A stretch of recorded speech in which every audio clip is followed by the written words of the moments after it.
مساء الخير، أهلا بكم في الحلقة 18 من ما تيجي أقول لك سلسلة الدبلوم التربوي التربية ومشكلات المجتمع. الفصل الخامس، مشكلة الأمية والتعليم في مصر.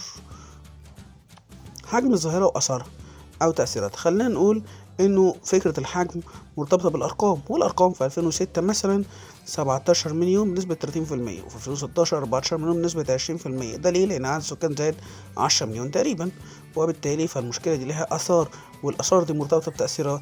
منها إيه؟ منها قلة المعلومات والبيانات المرتبطة بإيه؟ بالظاهرة، وبالتالي تعذر الحصول عليها في بعض الأحيان كمان.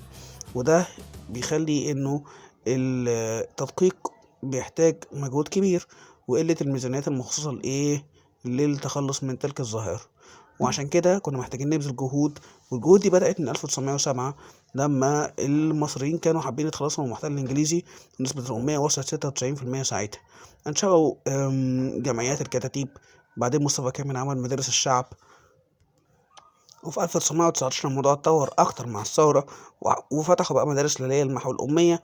في 1923 حصل بقى تطور أكبر، حصل الدستور اللي عمل إلزامية التعليم ومجانيته، وخلى المدارس 3 فترات.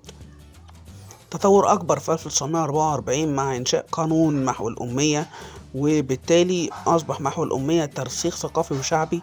وحصل مشروع مع سنة 45-46 ميزانية 20,000 جنيه مع وزارة التضامن الاجتماعي والشؤون الاجتماعية، ونفذت المشروع من خلال وزارة المعارف اللي هي التربية والتعليم دلوقتي. المشروع كان اسمه إدارة مكافحة محو الأمية، بعدين تحول لإدارة التربية الأساسية، وبعدين تحول لإدارة تعليم الكبار ومحو الأمية. والمشروع ده منجحش لأسباب، منها إيه؟ قلة الميزانية العامة، قلة الرواتب اللي بتصرف المعلمين ومكافآت، عدم صلاحية البرامج، عدم اهتمام المتعلمين وتسربهم وارتدادهم للأمية مرة تانية. في الخمسينيات والستينيات استمرت بقى المشروعات المرتبطة بمحو الأمية، وفي 1970 صدر بقى قانون تعليم الكبار، وبعدها في 76 أظن صدر بقى قانون الخدمة المدنية، وده اهتم بدعم محو الأمية من خلال الملزمين بالخدمة المدنية. آسف، 73.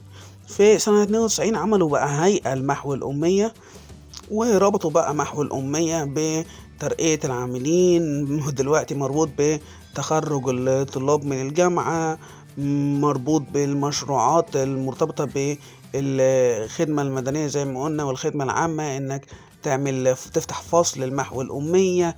لكن للأسف كل ده منجحش لعوامل، أو نقدر نقول إنه حصل له قصور، وده اللي هنشوفه في الفيديو القادم. كنتم مع مصطفى حسين.